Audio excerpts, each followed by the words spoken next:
ఆ మంచం మీద పడుకున్న వ్యక్తికి విశ్వాసం ఉందో లేదో మనకు తెలియదు, కానీ ఆ తీసుకొచ్చే వారికి మాత్రం చాలా నమ్మకం ఉంది. యేసయ్య ఇతన్ని బాగు చేయగలడు. యేసుప్రభు వారు కూడా కొన్ని సందర్భాల్లో నేను నిన్ను స్వస్థపరచగలనని నువ్వు నమ్ముతున్నావా? ఒక గుడ్డివాడుతున్నాడు, నీకేం కావాలంటే నాకు చూపు కావాలన్నాడు. నువ్వు నన్ను నమ్ముతున్నావా? నమ్ముతున్నాను. ఎవరైతే నమ్ముతారో దేవుని, వారి జీవితంలోనే అద్భుతాలు జరుగుతాయి. నమ్ముట నీ వలన అయితే నమ్మువానికి సమస్తము సాధ్యమే, అసాధ్యమైనదంటూ ఏదీ లేదు. అపనమ్మకం ద్వారానే దేవునికి యొక్క కార్యాలను మనం చూడలేకపోతున్నాం. అవిశ్వాసము వచ్చినటువంటి పేతురు మునిగిపోయాడు. విశ్వాసంతో ఉన్నప్పుడు నీళ్ళ మీద నడిచి అవిశ్వాసం వచ్చినప్పుడు మునిగిపోతున్నాడు. అలాగే అపనమ్మకము, అవిశ్వాసము మనలోకి మొదలైతే కనుక దేవుని యొక్క కార్యాలు కనుమరుగైపోతాయి, మనం చూడలేము.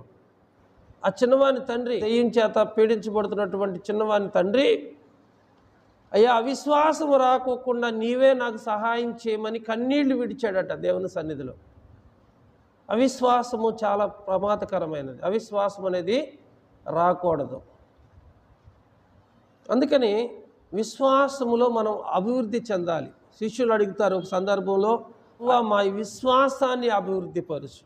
మా ఆస్తులు కాదు అభివృద్ధి పరచాల్సింది, మా విశ్వాసాన్ని అభివృద్ధి పరచు.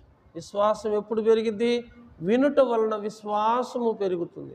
యేసుక్రీస్తు మాట ద్వారా విశ్వాసము మనకు పెరుగుతుంది.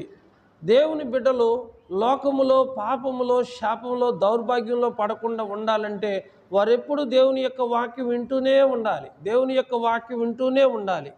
ప్రారంభ దినాల్లో బాప్తిసం పొందిన వారు అపోస్తలుల బోధ, సహవాసం, ప్రార్థన చేయటం, రొట్టె విరచటం, ఎడతెగకు ఉండారట. ఎడతెగని ప్రార్థన వారు చేస్తూ ఉన్నారు.